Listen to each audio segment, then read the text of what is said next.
बहादुर बहन। दादा जान आज फिर 2 दिन पहले वाली कहानी सुनाएं। सलमान ने दादा जान से फरमाइश की। साथ बैठी गानिया ने भी उसकी पुरजोर तायद की। दादा जान ने अपनी गाल पर हाथ रखा और सोचने की कोशिश की कि आखिर कौन सी कहानी इन्होंने 2 दिन पहले सुनाई थी। गानिया ने दादा जान को सोच में पड़ता देखकर फौरन बताया, दादा जान, जिसमें पीछे मुड़कर देखने वाला हर इंसान पत्थर बन जाता था। अचानक दादा जान मुस्कराए और पास बैठे सलमान और गानिया के सरों पर प्यार से हाथ फेरा और कहानी सुनाना शुरू कर दी। कहते हैं, एक गांव में एक बहन और 2 भाई रहते थे। तीनों बहन भाई बहुत बहादुर थे। बादशाह को उनके बारे में मालूम हुआ तो उन्हें अपने दरबार में तलब किया। बादशाह ने उन्हें बताया कि इसे एक जादुई तोता मतलूब है, क्योंकि अगर वो गलत लोगों के हाथों में चला गया तो रियासत को नुकसान पहुंचने का एहतिमाल है। चुनांचे गलत हाथों में लगने से पहले ही हम जादुई तोते का कोई बंदोबस्त करना चाहते हैं। बादशाह के वजीर ने तफसील बताते हुए कहा कि वो तोता एक घने जंगल में पहाड़ पर रहता है, लेकिन इस जादुई तोते तक पहुंचने का रास्ता बहुत पुरखतर है।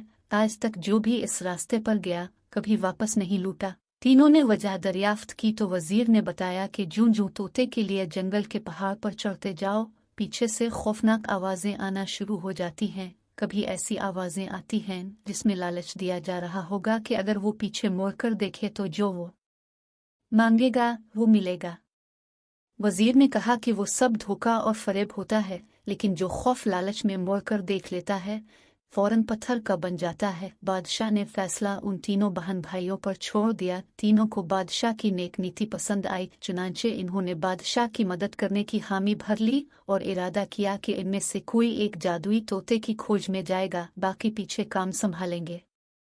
ऐसे में सबसे बड़ा भाई तैयार हो गया। बाकी दोनों बहन भाई ने बड़े भाई को फरेब और धोखाधड़ी वाली आवाजों को नजरअंदाज करने की याद दहानी कराई। हफ्ता हो चला था लेकिन बड़े भाई की खबर न आई। वो समझ गए कि बड़ा भाई मुसीबत में गिरफ्तार हो चुका है। ऐसे ही दूसरे भाई ने भी इरादा सफर बांधा और मंजिल की तरफ बढ़ गया, लेकिन वो भी वापस न लौटा। अब छोटी ने सोचा वो अपने भाइयों को मुसीबत से निजात भी दिलाएगी और जादुई तोता भी लाएगी। जंगल का माहौल इसे बहुत पुरस्कार महसूस हुआ, मगर वो अल्लाह का नाम लेकर पहाड़ पर चढ़ने लगी। रास्ते में उसके साथ भी वही कुछ होने लगा जो इससे पहले आने वालों के साथ हुआ था। पहले तो इसे बहुत खौफनाक आवाजें सुनाई दी, फिर लालच की कि अगर वो मुड़कर देखेगी तो इसके भाई इसे मिल जाएंगे और वो जो मांगेगी मिलेगा, मगर वो जानती थी कि ये सब झूठ और फरेब है। इन आवाज़ों को नज़रअंदाज करती और अल्लाह ताला को याद करती हुई वो पहाड़ पर चढ़ती गई और आखिरकार अपनी मंजिल तक पहुंच गई। जादुई तोता पकड़ते ही फिजा में हर तरफ धुआं फैल गया। अब सब आज़ाद थे।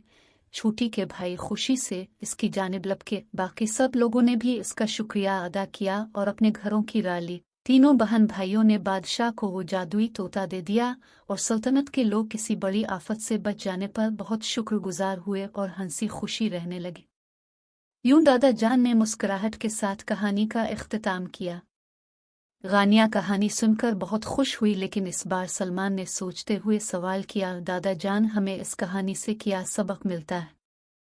दादा जान ने पहले कुछ सोचा और फिर जवाब दिया, मेरे प्यारे बच्चों, इससे हमें यह सबक मिलता है कि जब हम बाहर कोई चीज़ लेने जाएं, ट्यूशन जाएं और रास्ते में कोई अजनबी शख्स आपको रोक कर खाने पीने, सैर करने या किसी भी किस्म का लालच दे तो आप इसकी बातों की तरफ ध्यान मत दें, बल्कि अल्लाह ताला का नाम लेते हुए अपनी मंजिल यानी दुकान या ट्यूशन के लिए सीधा जाएं और सीधा वापस घर आएं, क्योंकि इस अनजान शख्स की सारी बातें झूठ और फरेब होंगी।